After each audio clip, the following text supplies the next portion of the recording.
L'odeur de chair putréfiée mêlée au parfum de roses françaises flottait dans l'air épais de la chambre royale, tandis que deux silhouettes squelettiques agonisaient dans des lits séparés par des milliers de kilomètres, mais unis par un destin également macabre. C'était l'hiver de 1547 et deux des hommes les plus puissants de la chrétienté occidentale se tordaient dans leur agonie finale, leur corps autrefois magnifique, transformé en coquille putride d'un pouvoir décadent. François Ier de France et Henri VIII d'Angleterre, rivaux éternels, amoureux de la vie, conquérants de territoires et de cœurs, ne partageaient plus qu'une seule certitude terrifiante. La mort les observait avec les mêmes yeux froids et impitoyables. 40 ans plus tôt, alors que le monde était encore jeune et leurs ambitions infinies, François d'Angoulême montait sur le trône français comme un dieu de la Renaissance incarné. Grand, élégant, aux cheveux dorés captant la lumière tels des fils d'or pur, il personnifiait tout ce que la France rêvait d'être. Ses yeux bleus brillaient d'une intelligence vorace qui dévorait l'art, la littérature, la musique, et les femmes avec un égal ferveur. Un roi né pour régner sur les cieux, murmuraient les courtisans de Fontainebleau en le regardant danser avec une grâce féline dans les salons couverts de soie italienne et de tapis persans. L'ambassadeur vénitien Marino Sanuto écrivit dans ses chroniques « Sa Majesté se meut comme si la terre elle-même était insuffisante pour contenir sa grandeur. Chaque geste est une œuvre d'art, chaque parole une symphonie. » François collectionnait les artistes comme d'autres collectionnaient les bijoux. Léonard de Vinci mourut dans ses bras à Amboise, ne lui léguant pas seulement des œuvres immortelles, mais des fragments d'une génialité divine. De l'autre côté de la Manche, un autre géant s'éveillait à son destin impérial. Henri Tudor, 8e du nom, émergeait d'une jeunesse dorée tel un Apollon nordique. 1,92 m de muscles sculptés, des cheveux roux flamboyants sous le soleil anglais, une voix qui résonnait dans les couloirs de Westminster avec une autorité naturelle. Érasme de Rotterdam, témoin de son couronnement, nota « Jamais je n'ai contemplé créature plus parfaitement façonnée par la Providence pour diriger les hommes. Sa présence commande le respect sans exiger la soumission. Son intelligence brille à travers des yeux qui semblent lire les âmes comme des parchemins ouverts. » Henri parlait couramment 4 langues, composait de la musique sacrée qui faisait pleurer les saints, jouait au tennis avec la dextérité d'un gladiateur romain. Les théologiens tremblaient devant ses arguments sur la doctrine. Les diplomates chevronnés se perdaient dans sa logique implacable. Les deux titans se rencontrèrent pour la première fois au camp du Drap d'Or, en juin 1120, dans une explosion de magnificence qui éclipse le soleil. Pendant 18 jours, la France et l'Angleterre rivalisèrent dans une orgie de luxe si extravagante qu'elle épuisa les trésors royaux. François arriva dans une tente de soie dorée qui semblait avoir été tissée par des anges, entouré de 300 nobles vêtus de velours et d'hermine. Henri répliqua avec un palais temporaire de bois et de verre qui rivalisait avec Versailles par son éclat.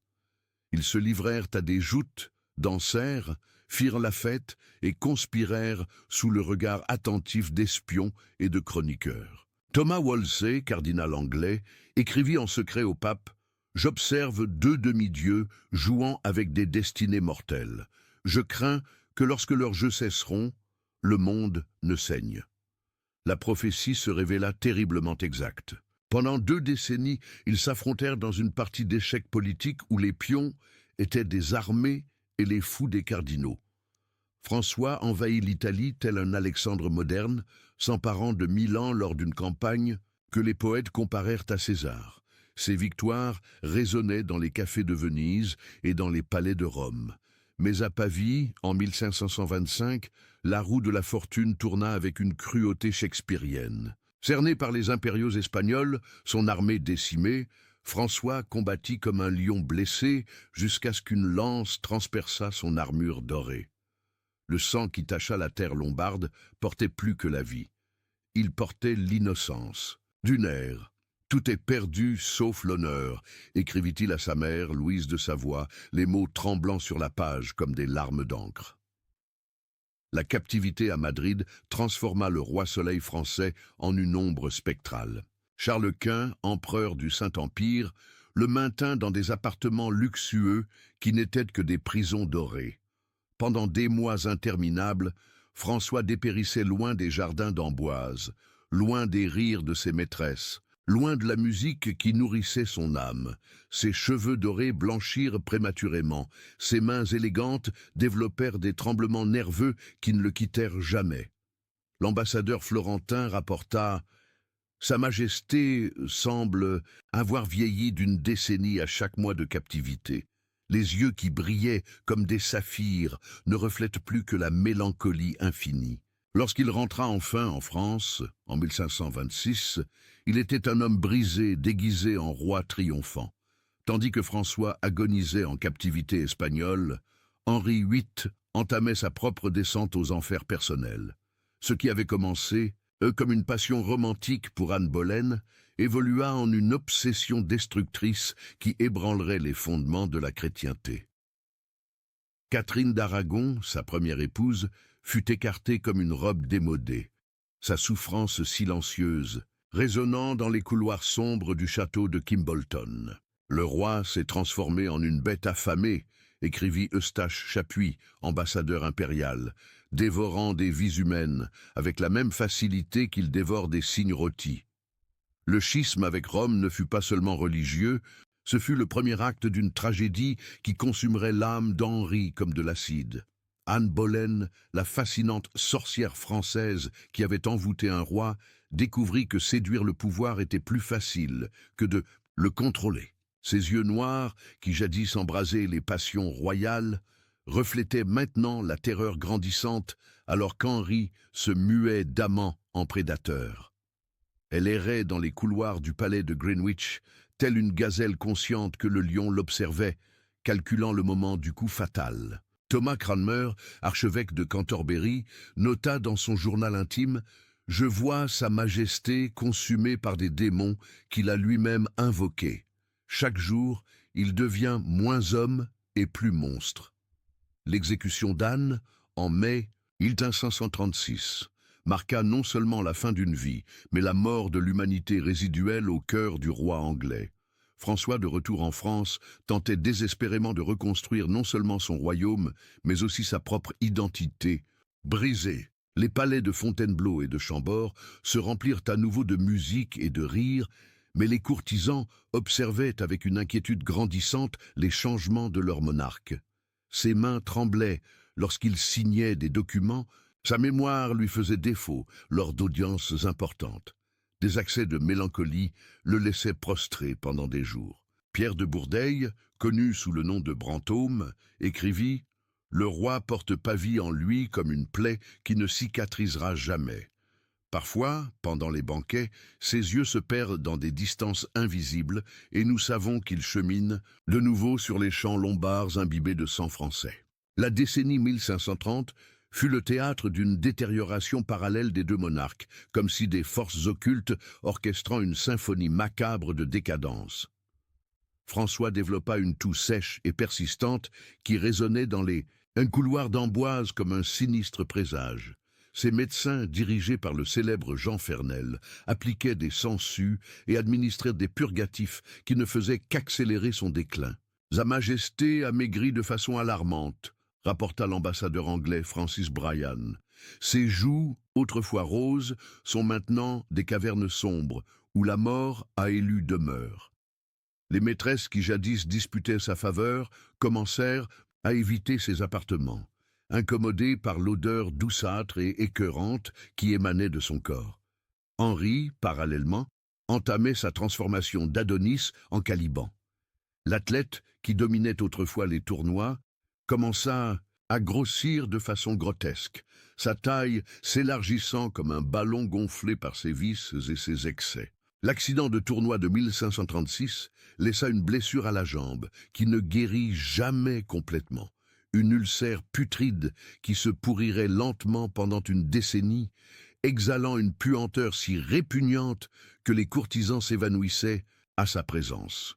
Thomas Wriothesley, secrétaire royal, nota discrètement L'odeur qui émane de la jambe royale est si intense que les parfumeurs travaillent jour et nuit pour masquer l'arôme de la mort qui habite déjà le corps de Sa Majesté. L'homme qui jadis dansait tel un dieu grec rampait maintenant dans les palais comme un ours blessé et furieux. La paranoïa grandit chez les deux rois comme un cancer métastatique. François voyait des conspirateurs dans chaque ombre de Fontainebleau, ordonnant arrestations et exécutions de plus en plus fréquentes.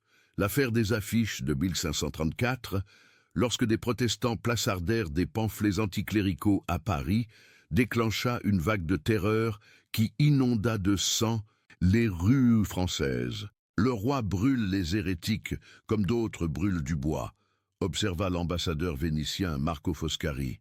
Mais le feu qui consume ses ennemis semble aussi dévorer sa propre âme. François assistait personnellement aux exécutions, ses yeux vitreux réfléchissant les flammes qui réduisaient en torches vivantes des corps humains. Henri, de son côté, transforma la tour de Londres en un abattoir royal. Thomas More, son ancien ami et chancelier, marcha vers l'échafaud avec une dignité cruellement contrastée par la bestialité de son bourreau. Le roi qui jadis écrivait « Des traités sur la théologie réécrit désormais les commandements selon sa convenance », murmura More quelques instants avant son exécution, ces mots résonnant à travers les siècles comme une malédiction prophétique. Thomas Cromwell, architecte de la réforme anglaise, suivit le même chemin en 1540, découvrant que servir un tyran revient à nourrir un tigre avec de la chair humaine. Tôt ou tard, la bête se retourne contre celui qui la nourrit. Les années 1540 assistèrent à une accélération macabre de la détérioration physique des deux rois. François développa ce que ses médecins nommaient le mal français, probablement la syphilis contractée durant ses aventures juvéniles. La maladie progressait impitoyablement, corrodant sa santé mentale autant que son corps. Des ulcères pustuleux couvraient sa peau jadis alabastrine, ses cheveux tombaient en mèches visqueuses, ses dents pourrissaient dans sa bouche, exhalant une haleine qui faisait reculer les chevaux. Diane de Poitiers, sa maîtresse la plus durable, commença à éviter ses appartements, incapable de supporter ce spectacle de dégradation humaine qu'il était devenu. Henri, désormais pesant plus de 136 kg, se déplaçait dans les palais royaux dans une chaise spéciale, ses gémissements de douleur résonnant dans les couloirs comme les plaintes d'un animal agonisant. L'ulcère à sa jambe s'était transformé en un cratère suintant, nécessitant des pansements plusieurs fois par jour. Hans Holbein le Jeune peignit son dernier portrait officiel en 1543, mais détruisit secrètement les esquisses initiales. Impossible de représenter une telle déchéance tout en conservant ma foi en l'humanité, Hébé confessa-t-il à son assistant. Le roi qui autrefois incarnait l'idéal de la Renaissance était devenu une parodie grotesque de pouvoir et de mortalité. Catherine Parr, sixième et dernière épouse d'Henri, arriva à la cour en 1543, telle une Florence Nightingale royale, déterminée à soigner le monstre qu'était devenu son mari. Ses journaux intimes, découverts des siècles plus tard, révèlent l'horreur quotidienne de vivre avec un tyran mourant. Je me réveille chaque matin en redoutant qu'il soit mort pendant la nuit, mais aussi en redoutant qu'il ait survécu à un nouveau jour de tourment. Ses ulcères exhalent un parfum de mort qu'aucun encens ne peut dissimuler. Lorsqu'il me serre dans ses bras, je sens des os fragiles sous des couches de chair putride. Comment un homme peut-il être à la fois si vivant et si mort? François, dans ses derniers moments de lucidité, dictait des lettres à ses fils avec une urgence désespérée, comme s'il voulait transmettre toute la sagesse accumulée, avant que la folie ne le conquiert définitivement. « Souvenez-vous, écrivait-il au dauphin Henri, que les rois sont mortels comme les mendiants, et que le pouvoir sans humanité n'est que tyrannie ornée d'or. » Ses mains tremblaient tellement qu'il peinait à tenir la plume. L'encre se brouillait, sous le poids de tant de larmes non versées d'un homme qui avait découvert, trop tard, que les conquêtes extérieures ne peuvent combler les vides intérieurs. L'hiver, 1546-1547, arriva tel un bourreau vêtu de glace, apportant avec lui La fin inévitable de deux époques. François dépérit au château de Rambouillet, loin de la gloire de Fontainebleau, dans une agonie s'étirant comme un purgatoire terrestre. Ses médecins appliquaient des onguents au mercure qui ne faisaient qu'accélérer sa détérioration. Les prêtres murmuraient les derniers sacrements, échos inaudibles aux oreilles rendues sourdes par la maladie. Sa Majesté semble déjà habituer le monde des morts, écrivit Pierre de Ronsard, poète de la cour. Ses yeux reflètent des paysages que nous, vivants, ne pouvons contempler. À Hampton Court, Henri vivait ses derniers mois dans une atmosphère de terreur suspendue. Les courtisans chuchotaient dans les couloirs à propos de malédictions familiales et de vengeances divines. L'ulcère à sa jambe était devenu si putride que les chirurgiens refusaient de l'examiner. L'odeur pénétrait tapis et tentures, transformant les appartements royaux en chambres mortuaires. Thomas Cranmer, archevêque qui avait été témoin de toutes les transformations du roi, écrivit prophétiquement « J'observe un homme dévoré par ses propres passions, tel Saturne dévorant ses fils. La mort ne viendra pas comme une délivrance, mais comme l'aboutissement d'une vie devenue sa propre malédiction. » François mourut le 31 mars 1547, lors d'une aube grise qui semblait appropriée pour la fin d'une ère dorée. Ses derniers instants furent un délire fiévreux où il revécut Pavie à répétition, criant des ordres à des soldats morts depuis des décennies. « Sauvez la France !» furent ses derniers mots cohérents, murmurés d'une voix faible qui peinait à porter le poids de tant de remords. Lorsqu'il expira finalement, à 5 heures du matin, ceux qui étaient présents rapportèrent qu'une étrange paix descendit sur son visage dévasté, comme s'il avait enfin trouvé le pardon qu'il avait recherché en vain pendant 2 décennies de tourments. Henri le suivit peu après, expirant le 28 janvier 1547, dans une agonie qui dura 3 jours interminables. Ses derniers instants furent peuplés de fantômes de ses victimes. Anne Boleyn apparaissait dansant, sans tête dans les appartements royaux. Thomas More récitait des passages de « Utopie » avec une ironie amère. Catherine d'Aragon lui offrait un pardon qu'il était incapable d'accepter.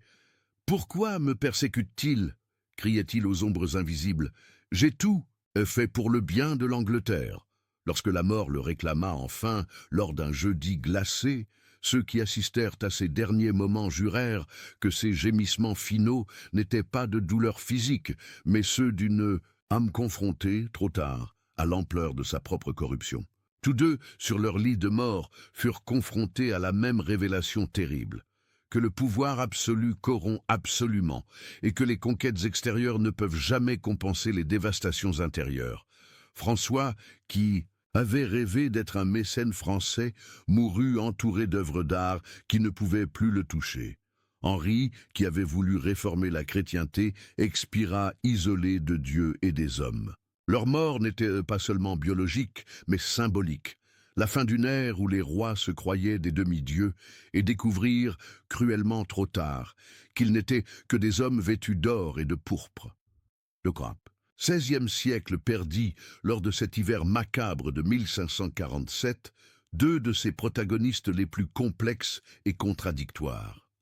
Des hommes qui incarnèrent le meilleur et le pire de la Renaissance, qui aimèrent et détestèrent avec une égale intensité, qui édifièrent des palais et des cimetières avec la même détermination implacable. Leurs morts terribles ne furent pas des accidents du destin, mais les conséquences inéluctables de vies vécues au-delà des limites de la modération humaine. Comme si l'existence elle-même réclamait, avec des intérêts composés de souffrances, chaque excès commis au nom de la grandeur.